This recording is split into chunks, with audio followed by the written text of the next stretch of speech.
Hello everyone. Welcome to the podcast series on pharma, healthcare, medical device and digital health by Nishith Desai Associates. I am Dr. Milind Tani, who leads pharma healthcare practice. I am joined by my colleagues Ishika Fodike and Tanya Kukade from a core team. We are going to cover a lot of topics, but initially I want to touch upon very relevant area where Government of India is focusing a lot. The manufacturing is considered to be the most important function in the pharma sector. India has a presence of multinational companies which are pharma's innovator companies having a presence in India. Some of them do have manufacturing presence, but as India is called pharmacy of the world and provides and supplies significant quantity of drugs manufactured in India, Government of India is looking at focusing on making India a manufacturing hub, not only for the India demand, for global demands. In fulfilling this, government has come out with significant schemes and initiatives. One of them is Make in India and PLI, which is Production Links Initiative Scheme, in which government is inviting all the manufacturers to fulfill certain criteria to get advantage of certain schemes so that they can manufacture in India for global demands. So I want my colleague Tanya to speak more on that. So in furtherance of this policy objective of introducing India or placing India at the global front as a manufacturing and exporting hub for pharmaceutical and medical devices, the Department of Industrial Policy and Promotion, that is the DPIIT, issued the Public Procurement Preference to Make in India order in 2017. Now, this order was introduced to govern the public procurement process throughout the ministries and departments in the country.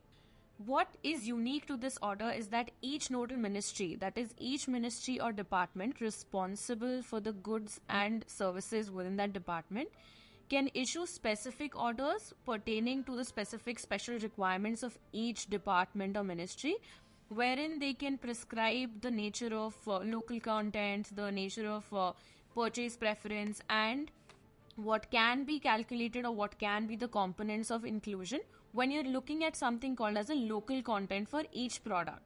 Now, why this is relevant is that the general order, the general public procurement order, specifies that when a ministry or department or the government departments are looking at procurement of certain goods or services, preference should be given to local suppliers.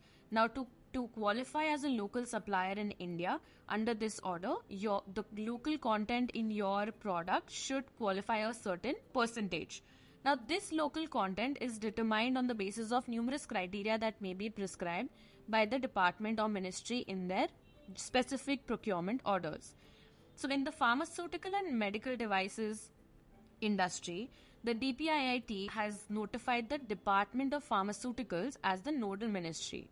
So the common department regulates the purchase preference and public procurement within these two for these two products. Now for the pharmaceutical and medical devices industries, there are specific public procurement orders that govern what would be local content, what would be the purchase preference, and the manner of such procurements from the bidders in India. Now, local content calculation for pharmaceutical and medical devices companies takes place by looking at the amount of value added in India, and in such calculations, the imported content in such items is excluded. Now, this becomes important because we see a lot of foreign manufacturers looking to set up their manufacturing facilities in India, and at present, even though they might not have the full capability to qualify as a class 1 or class 2 local supplier basis the percentage of local content in their products, they face numerous issues in including certain value add items. So while we see a lot of pharmaceutical manufacturing happening in India, there is still scope for foreign manufacturers to actually set up medical device manufacturing in India. Medical device manufacturers are looking to set up manufacturing facilities in India at present to be able to qualify as local suppliers. However, this is happening in a phased manner.